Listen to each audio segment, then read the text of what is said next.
All right. Hello to those in the FTI community, whether you are clients or whether you've just been interested in our stuff that we put out. Yeah. So people like Kim, who's going to be heading up this webinar with me, provide really high-level knowledge. We do that on a free basis. We love what we do. We've been doing it since 2009. Specifically, this webinar will focus on the Master Functional Trainer, giving you information about the program, but also diving into how the Master Functional Trainer can really help coaches understand how to program better. So we're going to sort of philosophize somewhat. I'll show you a few of the slides to give you guys more of a visual of the system. And then Kim and I will just sort of bounce back and forward with how the Master Functional Trainer has benefited many of our students globally since 2009, and give you specific examples as well, case studies. Of Kim is a prime case study of someone who started off with one of our programs and now is blossomed into one of Australia's leading presenters. So without further ado, we'll get into it. Now, those of you who have tuned in live here, so welcome. For now, if you can stay muted, but pop questions into the chat. And at the very end, Kim and I will be able to, perhaps dive into some of those questions. So please add those in rather than interrupting the chat. So we'll definitely make time for any questions that you guys do have. So Kim, you've been with us for a number of years now. And from your perspective, if you can share the Master Functional Trainer, how it's helped you from both a student and as well as a trainer perspective. Of course, you're an educator now. So just getting some of your background would be great to share with the audience. Sure. Well, I guess, there's so much. For me, the only reason that I am an educator is because I loved that program so much as a participant. So I guess that's probably a good spot to kind of start how I got here. But for me, I went into that program and it just completely, it changed my view of movement. It changed the way I move my own body. It changed the entire structure of my business, and just like my philosophies on exercise. So, yeah, it really just completely flipped my world upside down when it came to movement and my business. So for me, it's been life-changing. And that's why I guess I got to the end of that and went, whoa, if I can help, any other PTs go from where I felt like I was before to where I feel like I am now, I want to do that and have an impact. So, yeah, it's been mammoth. I don't even know where to start, I guess, on the specifics of what's changed, because I feel like everything did. Yeah, terrific. And now, as an educator, you've been, teaching literally hundreds of students within Australia over the last sort of several years. What do you see sort of the shifts in the students' understanding of functional training in particular? Mm-hmm. I think there's a couple of key areas. I think the first area is around injury and technique correction and limitations of clients. And I think for me, that was one of the biggest factors as well of, and since I did the course, then MRC came out after that, right? So, but for me, one of the biggest things was someone coming in and saying, oh, I've got a sore knee, and me not having to be like, okay, let's avoid lunges today, and let's get you into a physio. I'm not saying that there's no time when you should definitely, refer to allied health, but for the most part, people come in with those issues and we're able to correct them within 10 minutes. And I think that has a massive amount of power, not only for your client retention, and how impressive your clients think they are. They look at you and they're just like, whoa, how did she do that? Right? That's a really big retention tool, but also in empowering them to improve their own niggling tightnesses and pains and stuff. How amazing is that they can wake up with a sore knee one morning and know what to do to eliminate that without having to get external help. So I think for me, and for a lot of clients that come through, or coaches that come through the program, that's a really big factor of how to work with people who have injuries, which is most of general population have a niggling pain of some kind, right? And then the other thing I think is just variety in programming, because within Cert 3-4 qualifications, like to become a PT, it's so basic, and it's very, just foundation level. There's not enough room to explore the different ways that you can program in enough depth. So I think people that come in as beginners, or, they've just come through their Cert 3-4, walk out and kind of go, what do I do now? Like, how do I program a session? There's so much information that goes in through Cert 3-4 that they walk out the other side feeling a little bit flustered, and it's not systemized. So I think the fact that MFT is such a streamlined system in, this is how you use all these tools for all these movement patterns for the different outcomes. And this is all the different ways you can progress it. Not just by looking at increasing your weight or your reps, but how do we incorporate different planes of motion, and how do we change things up in different ways as well? So I think they're probably the two big things. Yeah, and we'll focus a bit more on the programming element, but I think the big one is having a system, that we can take, a client through a journey and a sustainable one, right? So we're going to meet clients who are very elementary in terms of their training age, their journey, we call it, versus those who may be more experienced. And the idea, and you alluded to this earlier, is this system of regressions and progressions. And so do you want to just speak a little bit more about that? Because it's sort of a really important key here in terms of programming elements that we focus heavily on within the Master Functional Trainer program.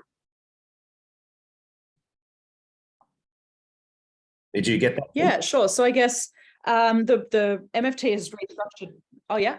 Can you hear me? It's all good? Are we all good? Yeah. The MFT program, I guess, has changed quite a lot since I first did it and progressed quite a lot. For me, when we did it, it was looking at all of the different tools, like the different pieces of equipment and ways to, every movement pattern with every piece of equipment.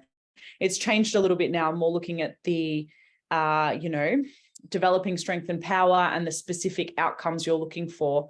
So I guess there's multiple ways you can look at it. For me, I think within the system, I can look at, let's say, a functional bag and give you every movement variation. So all your movement patterns and every different way that you can complete that movement pattern with each piece of equipment. So, whether or not you're doing a sagittal plane deadlift, progressing it to a clean with the power bag, then you move into your transverse deadlift, your transverse clean.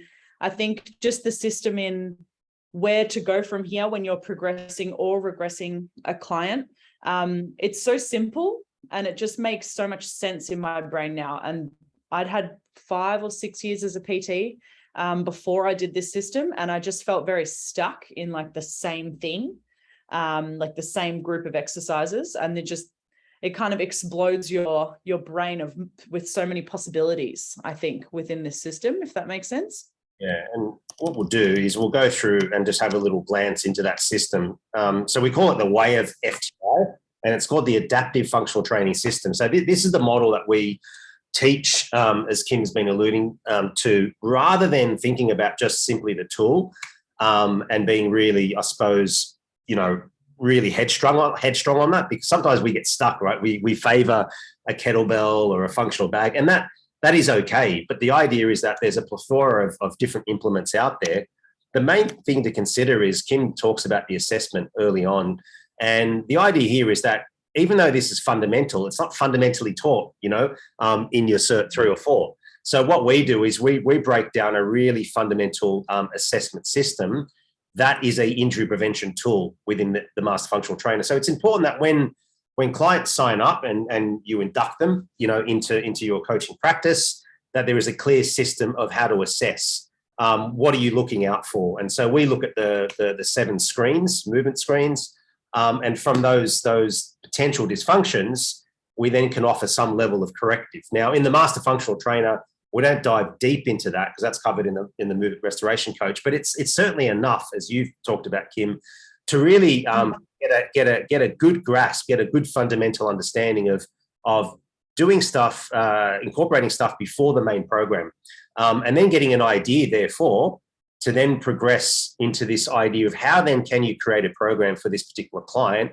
Or Kim, I'll get you to talk about this in a moment, even the groups, because you have a a broad business in that you don't just do one-on-ones, you do small groups. So we'll talk about that in a moment, because that does add another complexity to how you program, right? Maybe talk about that now. So whilst we're fresh on this idea, you've got the luxury of a one-on-one, right, where you can really be personalized. How do you incorporate the MFT from a programming perspective, say, for your small groups or your semi-private training? I guess for us semi-private training, the programming is as individualized and as complex as a one-on-one program is. So, and I know everyone's systems will operate a little bit differently around that, but for us, we're basically running 4 one-on-one sessions at the same time. There's no uniformity in the way it kind of all happens. So for us, it's used the same way in semi-private as it is with one-on-one. Within the group environment, though, I think it's been key, even just something as simple as before doing the MFT, I didn't know or didn't really consider the 7 primal movement patterns, for example. It was just like, oh yeah, there's some push exercises in there, there's some pull and there's some legs, cool. But there was never, rotation was not a thing I knew about or like incorporated into training, you know, and now it's my favorite way to move or thing to exercise, I guess. And gait and all of those, and getting so many different variations in within all of that. So I guess from a programming perspective, every time I write a session, whether it's a group class or a one-on-one, it would be incorporating all of those movement patterns in some way or another. But in terms of the group class, making sure for us, we have a very big variation on fitness levels and injury statuses, body shapes at my gym. So we might put, let's say, a kettlebell swing on the board as our hinge, like listed on the board. But within that, we have a lot of variations going on. So, you know, new people might be doing a kettlebell deadlift, and more advanced people might be doing a kettlebell, an alternating swing, or even a snatch within that system. And that's all just plucked out of how to progress these movements. So if you have it in your head, you have a baseline on the board, but it's really easy for me and for my other coaches that work with me who've all done the MFT to just like regress and progress things on the fly. It's just kind of, you know, it's really embedded in our brains at this point. So it makes it really easy. Yeah, that's a great point. So this idea of movement continuums, guys, that we teach in the MFT, for example, the idea is that, as Kim is saying, you have, let's say, a hinge pattern that's loaded, you know, in this context here. And so you can go from a very basic hinge, if you will, even though that can be complex in itself, to some more dynamic variations. So you might have 5 or 6, potentially more iterations, but the main thing is everyone's on the same level. They're following a system, but at the same time, it's a fluid system. That's what you're saying, Kim. Yeah, it's not like everyone has to do this, even though some of the clients, you know, if they're not progressing and there's no degree of mastery, this is the thing, right, that I'll talk to you about here, Kim, is do you find that they get frustrated if some clients are stuck doing the same thing, right? And you talked about this routine, but actually not progressing through mastery. What can that do in terms of the potential damage to the client's connection with you as a coach? Well, that's not really something that happens with us all that often, to be honest. Like, I think, yeah, it's not really a problem that we've had in recent times. But yeah, it definitely could be damaging. Like, even if you're looking at people doing an advanced movement and their goal is set quite high and it's a very challenging thing to achieve, you know, and I can say the same thing within my training. Damn, it gets frustrating. Like, you get to this point where you're like, nothing is happening. I've hit a plateau. I just want to give up. Like, you can get really frustrated with that process. So yeah, I guess it can be really damaging if that's what you're doing. So it's nice to have different variations at the same level that you could deviate to. So, you know, if, let's say, a kettlebell swing's just not coming together for someone, maybe they're not quite ready for it, change it across to a functional bag deadlift and a functional bag clean if that's something that's working well for them, and give them that feeling of mastery, so that then they're ready to go back and challenge and pick up the new skills that they were having difficulty with before. Yeah, no, it's well said. And for those who are tuned in live here, and those who are going to be listening, just have a think around what is your frustration, if you like, your challenge, in and around how you program for your one-on-ones, maybe groups, larger groups, semi-private. Are you lacking a system, for example, around that? Are you lacking ideas? Just even if you're courageous enough, pop it in the chat, because it's something that we've all gone through. I've gone through it before this system was created, and the importance of having not just linear progressions, but having this variety as well. I think it's really, really key here, what Kim alluded to in the hinge pattern. So it does allow for programming to be made a lot easier. But first, you need the foundation of actually rigid programming. And then after that, as Kim was saying, every one of the coaches, if you have a team, is on that same playing field. The worst thing you can have, and I had this previously with Primal Energy Fitness many years ago, you had some coaches who just weren't on the same level. So they were prescribing exercises and they were refuting what was part of the program. So really importantly here, folks, is to really be on the same page, to have a programming leader or champion. And then secondly, or just as importantly, is having the team being educated in that particular way. And that's what you've talked about, Kim, is uniform approach and having the team educated, but also giving them the freedom to work, within that particular model, being the MFT. So no doubt that that's helped you and your team be consistent, I imagine, in programming as well. Yeah, for sure. And that's something that can be really challenging if you are working with a team of coaches or you're looking to hire another coach to work with you, and I think it's the most important thing, is that your values of movement have to be aligned. And, you can't have somebody come in and contradict what you're saying. And there's such a big variety of ideas and concepts and methods in the fitness industry, right? Depending on what your values are and the way that you like to view movement. So I think it's really important to get some people that are going to align with your system, because if you don't, then there's no client trust that can be built. Because if one coach is saying something to your client and then you're saying another, there's enough misinformation out there on the internet as it is. Like, we don't need to add to confusion with face-to-face as well, right? So yeah, it's super important. Yeah, that's great. So obviously some of you may be solopreneurs, you haven't got a team, you prefer to do it on your own, but there are others who are certainly maybe listening here and will be that have a team like Kim. So really important bit of advice, if you like, is to really think about that. Like, I've made the errors. Kim's talked about it in the past as well, and we learn from them in that, having a uniform approach, but also not just everyone has to conform. This is different. Like, conformity is different to uniformity, yeah? And so the idea here is to have a bit of a blueprint. And also, I imagine, Kim, you get together with the team and at least on a weekly basis, I imagine, just to sort of go through and troubleshoot to make sure everything is on track. Yeah, for sure. Yeah, we have a team meeting every week. Obviously, we a couple of my coaches have got quite a large level of variety and experience within the team. So they might put in new exercises that we haven't seen before. So it'll be a weekly meeting where it's like, oh, by the way, I programmed this and it looks like this, and we'll go through it as a team and learn new stuff. So we're all on the same page in terms of what is the biggest priority, which for us is pain-free movement and correct technique.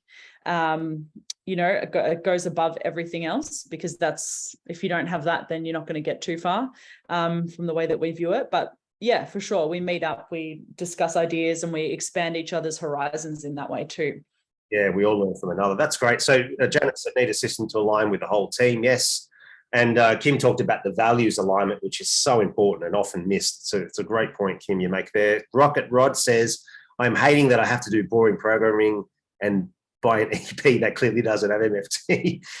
It is getting me to the point I am looking for somewhere else to apply my skills so I can utilize MFT. Okay, so you're obviously working within a setting, and it's a pretty rigid setting. That's a hard case, but it looks like you need to move on beyond that.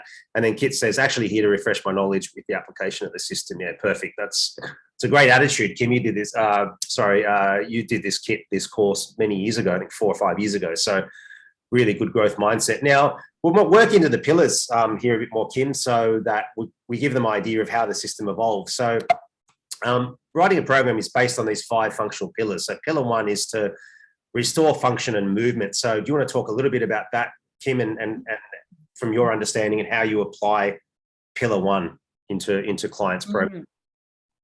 Well, for us, obviously a lot of mobility work will come into this, mobility, and this is what I kind of consider the movement prep section in a lot of ways.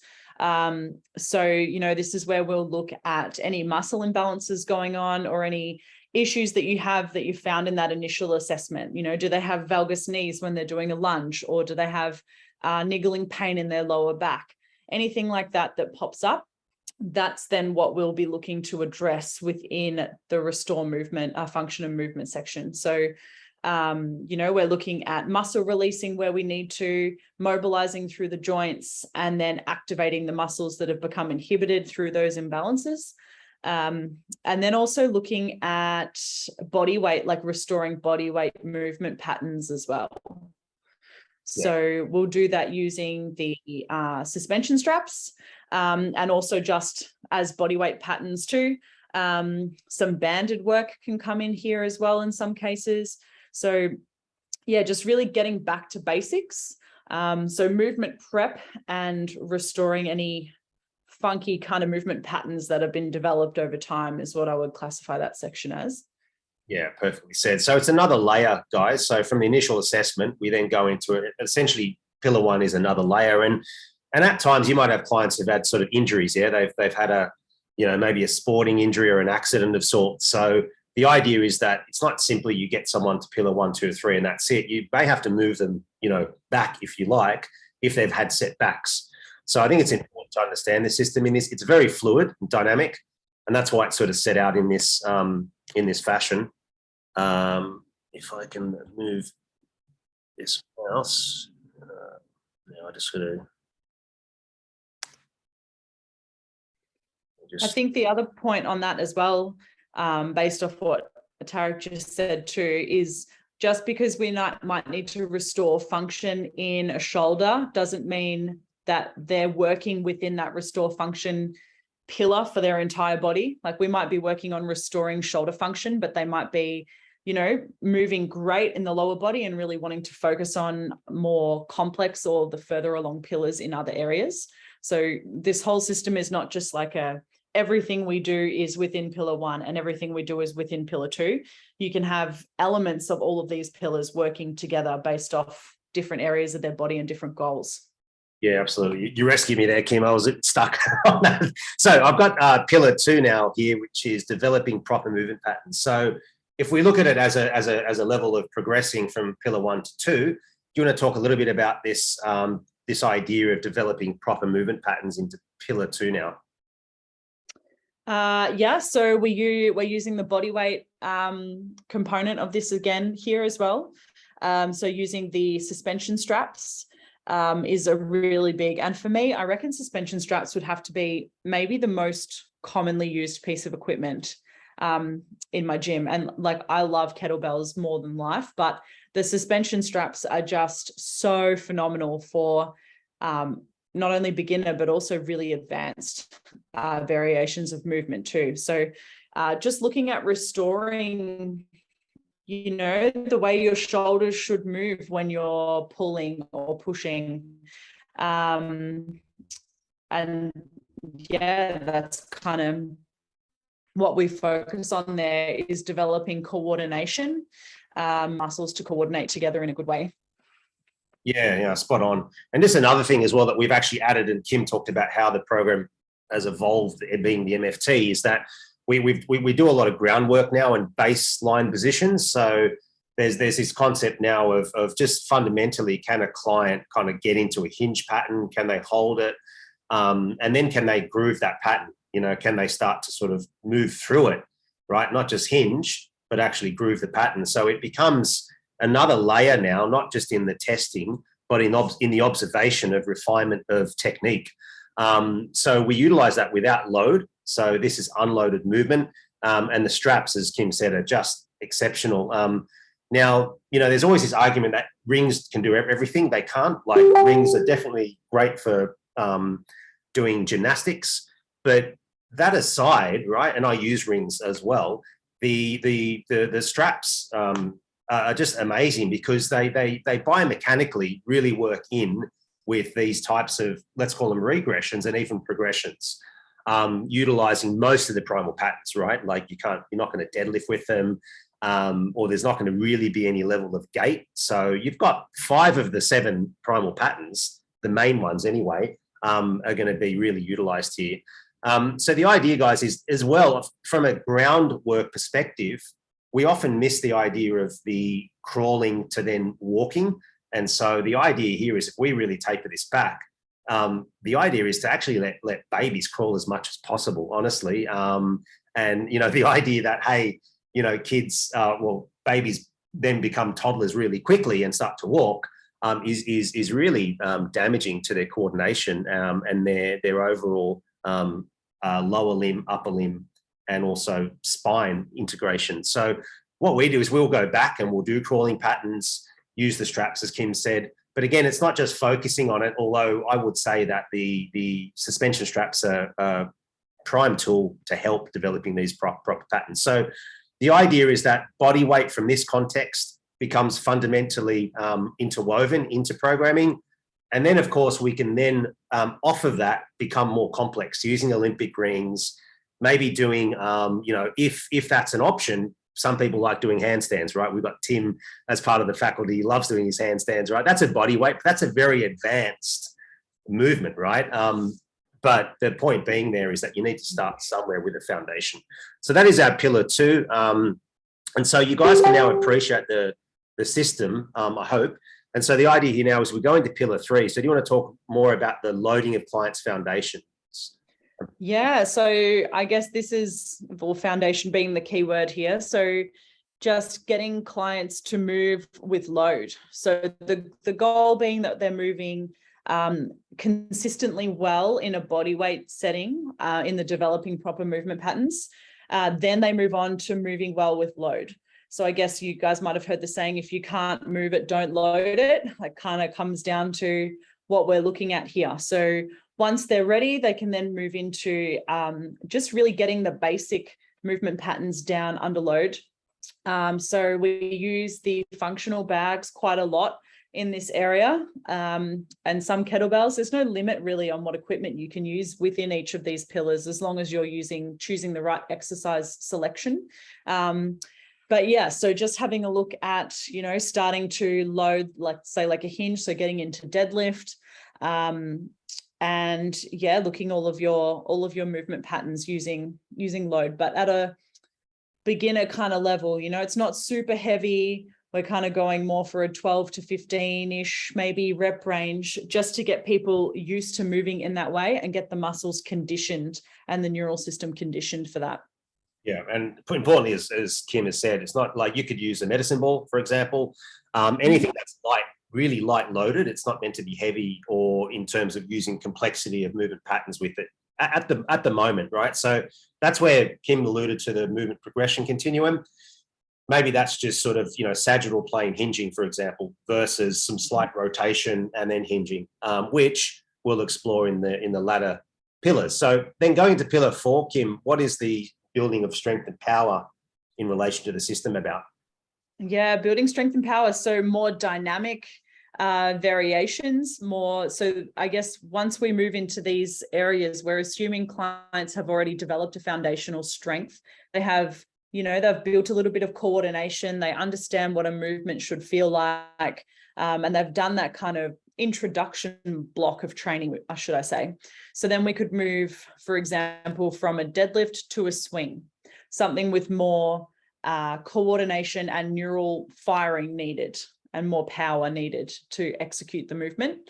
Yeah, and again, like you could use anything for this, but for us, we predominantly are looking at kettlebells in this section, and some more advanced functional bag movements as well throughout this. Yeah, exactly. Just a note as well, as you're working through each of these pillars, you do get sort of certified in these different units, whether you're, you know, in Australia with Oz Active or in Asia, Middle East, or even in America with American Council of Exercise.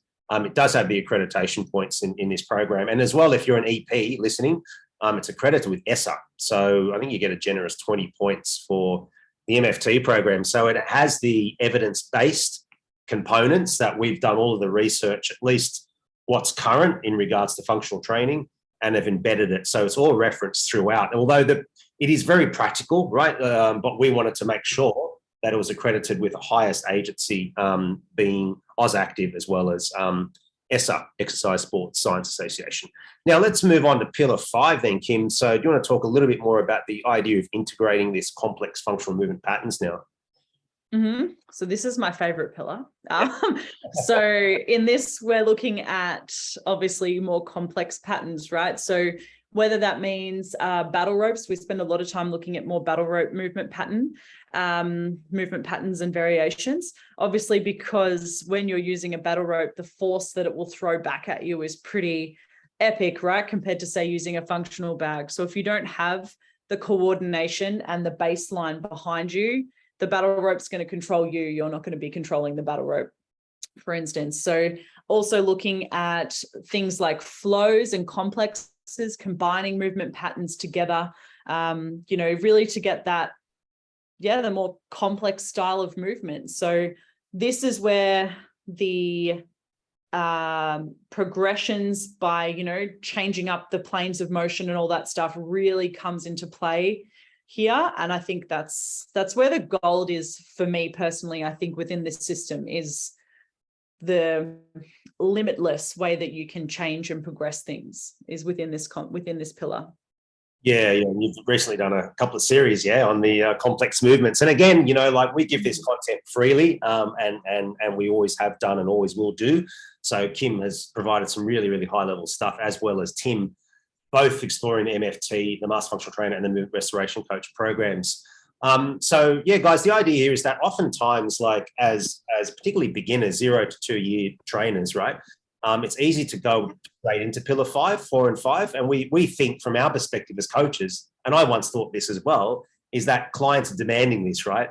So these perceptions, Kim, can sometimes run a dangerous thread, and so that's going to then lead to injuries because we're missing all of these foundational elements, particularly with assessment into pillar 1, which, as Kim alluded to, that can be your movement preparation, which 10 to 15 minutes would be advised, at least if you've got a 45-minute to an hour session, 10 to 15 minutes. And it's not a warm-up, not simply just a warm-up. There's so much that goes into this, including priming the movement patterns and the key movements in the main program.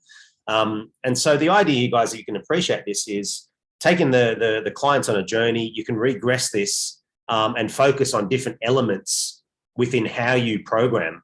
And that's the key, is you might just focus on, if you have an undulating program throughout the week, maybe it's pillar 1 and 2, that you're focusing on. You're not just going into these high geared 3, 4, and 5, where it becomes just simply a hit session. So it really dictates, would you say, Kim, if you wanted to talk about this more, how you program, let's say, a Monday through to Friday. If you've got a client who trains 3 times a week, you're not going to get them into gears 4 or 5, or simply just in pillars 4 to 5. So the idea is that, did you want to talk a little bit about maybe your experience of incorporating a weekly program that isn't just about loading or complexity? Yeah, sure. So I guess and depends on people's training background. And I used to be like this too. It was all about smash, right? It was like, no, I'm here to work. I need to work hard all the time. That's how you get results. You just work really hard all the time, and and that used to be me, right? So doing this program and this system really broke my brain and broke it down and rebuilt it in a new way. And you'll get clients that come in like that too. So for us, there's the movement restoration work. That restore function and movement is at the beginning of every session. So like I said, we do your movement prep section. That section serves not only to prepare their body to move and be in the best posture it can be on that day and move the best way it can that day, but it also, those little 10 minutes that you do 3 times a week across the course of a month and a year add up to huge amounts of postural improvement training and body balance training, right? So people are like, oh, no, I don't have time to work on things like that. I'm too busy smashing my goals. But if you can sneak it in at the start of every session, those little, every time you do that 5 minutes, it really adds up, and you can get some phenomenal mobility and postural changes over time. So for us, that becomes at least the first, I want to say 10 minutes, depending on how restricted and in a less nice way I would never use to clients, but how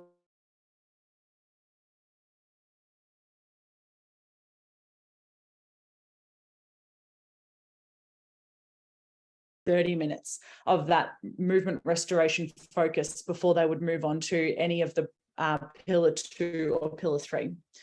Whereas other people might have, let's say, a more advanced person who comes in for us that trains 3 times a week, they'd always have that restore function and movement prep at the beginning, but they might have 2 days that are, you know, more complex in pillar 4 and 5, and then another day that peels back a little bit. It's got a little bit more of a mobility focus and just a foundation focus.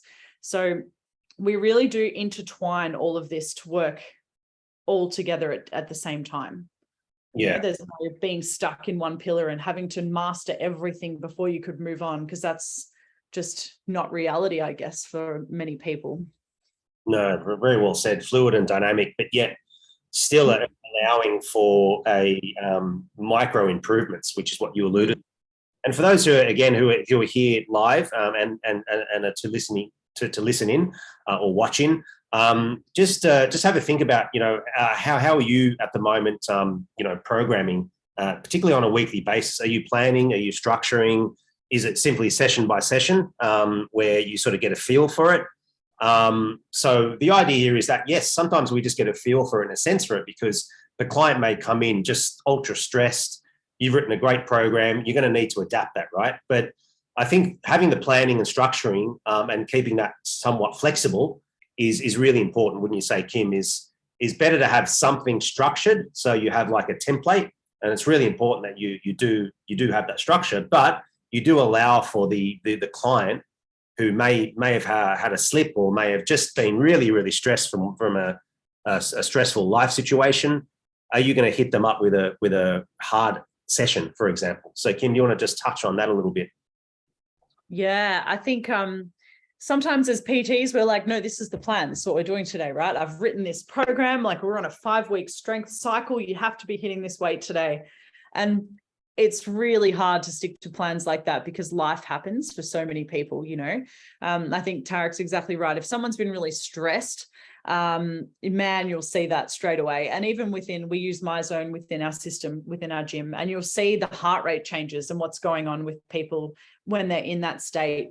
And sometimes people can just walk in the door and that's really all they can manage, right? They've made it in, they walk in and they're just like, oh. And you really have to read those people, because if you're ignoring where their fatigue and their energy levels are at, then, you know, the fact that they've walked in the door and want to be there on that day is a pretty great credit to you in itself, you know. So you've got to listen and adapt to what they need on that day.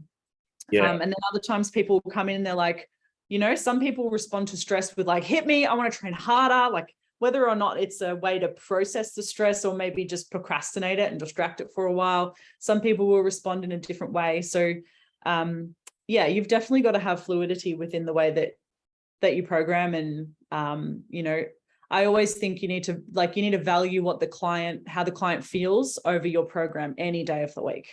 Yeah, totally. And this is where the leading and coaching comes into it, folks. So we talked about the movement system, assessing the 5 pillars, programming, but the other pillar to the MFT is the coaching. And so if we work within this system now, you'll see in the middle here, there's this ongoing assessing and coaching.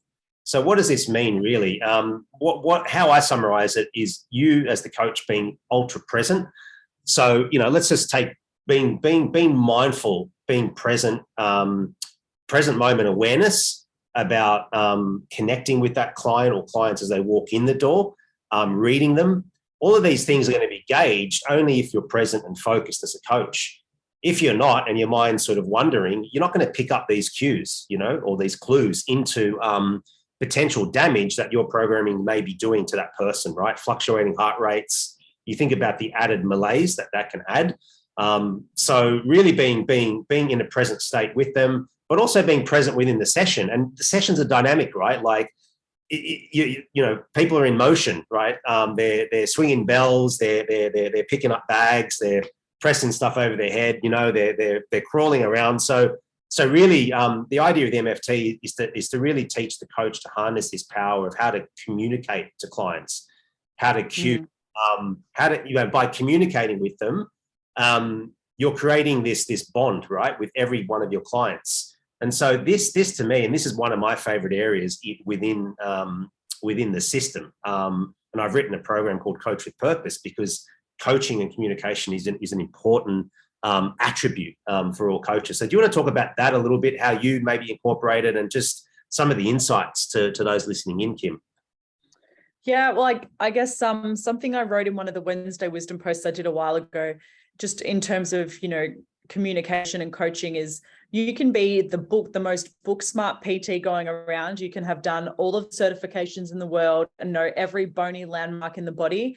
But if you can't communicate in a way that your clients understand what you're trying to say, and that they get excited about what you're trying to say, all of that information is completely useless, you know, because at the end of the day, if you can't communicate with them what you're trying to do and get them excited about it and understanding it, then there's no point, you know, trying to get that information to them. So communication is 100% the most important part of being a PT and coaching, I think. But for us, yeah, like there's an ongoing joke around my gym that I'm really bad at counting reps. And I think almost that's maybe like a qualification to be a PT. You have to be really bad at counting or timing things. Like I mess it up all the time.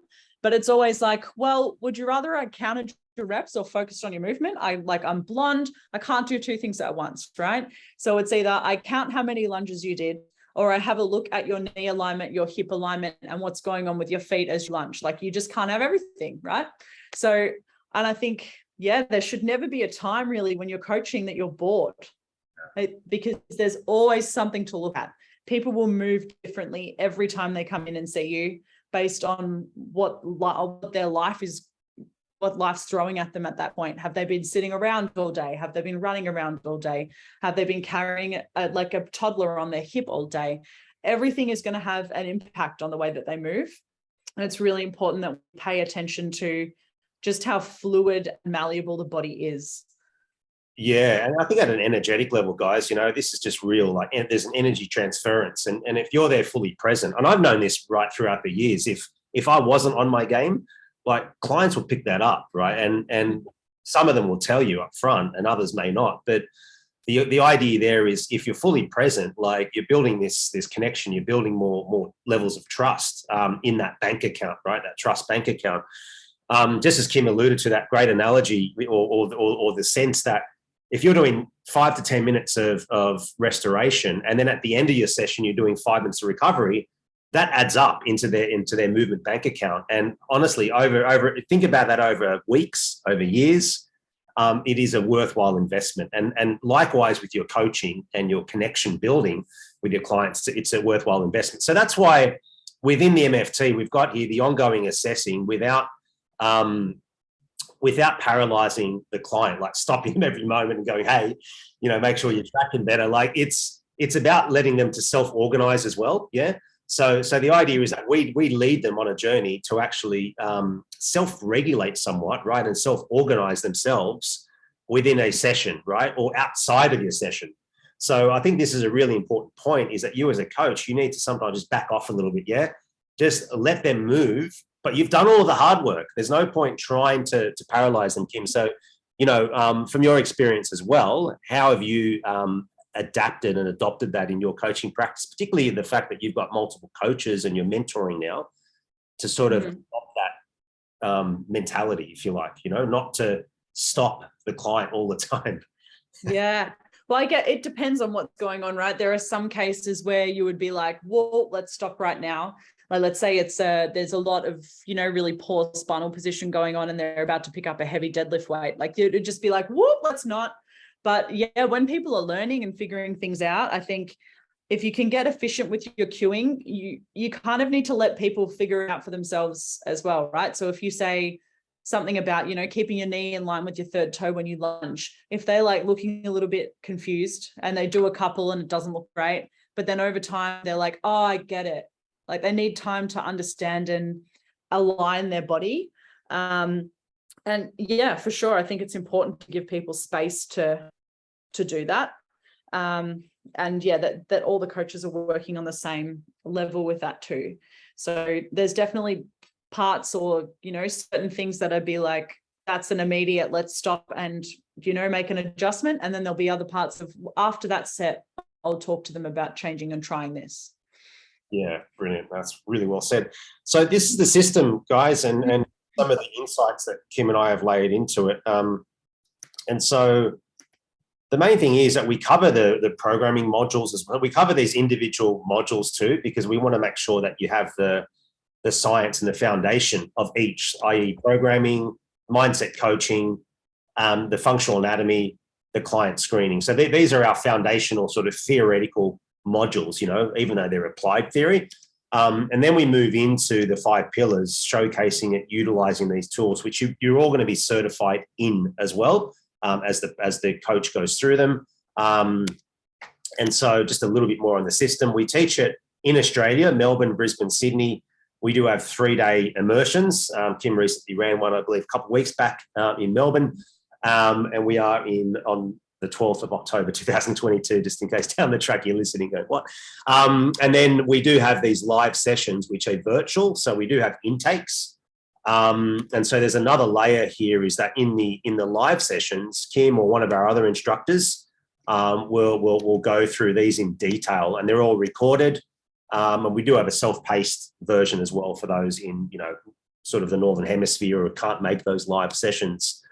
And then we have an assessment pathway. So we want to make sure that the standard of an MFT is really high. So we have these 3 particular case studies that we believe ticks the boxes for these pillars, and one of them being design and deliver a functional programming block. And that's done through our GoX Pro app. So we use a bit of technology that we've leaned into with another company to actually add tech along the journey of a coach. Coaching mastery video submission, we have a template that you follow, how to break down and coach, and you're going to be assessed on that, a real-time assessment, and then the movement mastery video submission. So making sure that, you've got your hands on the tools, you're training yourself, moving yourself, and you're honest with yourself and your clients as well. And so just a few things here. You're going to learn how to perform, coach, and program these functional training methods. And some of the things here that you want to stand out with unique skill set that is based on a proven system that is going to offer to your clients from specialized one-on-one training, semi-private, or team-based training. And then become super competent in how to perform and communicate to a diverse range of clients. We discussed this throughout the webinar. Community and sports massive to us. Kim and Tim, Glenn, and others in our faculty deliver high-level content within our FTI tribe. That's for those in the MFT or MRC program. But there's also a free group called the Functional Fitness Concepts. So Kim delivers a live every week. There's just gold in that, yeah. And Kim has a series of essential components of the MFT that Kim delivers, and then does a live on them. So there's lots of really good free content there. We love community and love supporting coaches out there, whether they're in our programs or on the fence for some reason that they're not yet over the line. And then finally, we have 2 tech solutions, the GoX Pro app and also our new Matrix learning management system. So, we put a lot of effort into evolving our systems over the years, and we believe that technology doesn't replace a coach, but it can augment the coach's journey. So, Kim, do you want to talk a little bit more about how this has sort of helped you to kind of better understand? You referred, and this is not the be-all, end-all for tech solutions. You talked about heart rate monitors and things like that. From your experience, do you want to talk, just touch on this and the importance of this for the coach? Is in the importance of integrating technology or? Exactly.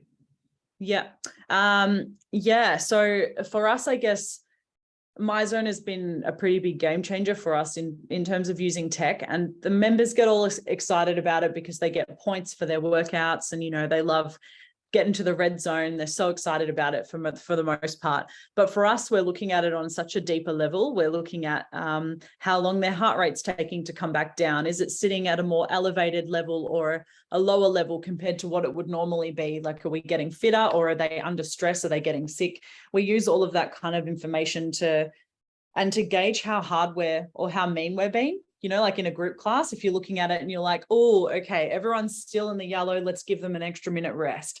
So for us, that kind of stuff has been, you know, really helpful on a coaching level and really motivating on a client level as well, and helping with accountability and compliance with their exercise, if they're doing stuff outside the gym. Yeah, I think for us, that's probably the main thing that we use.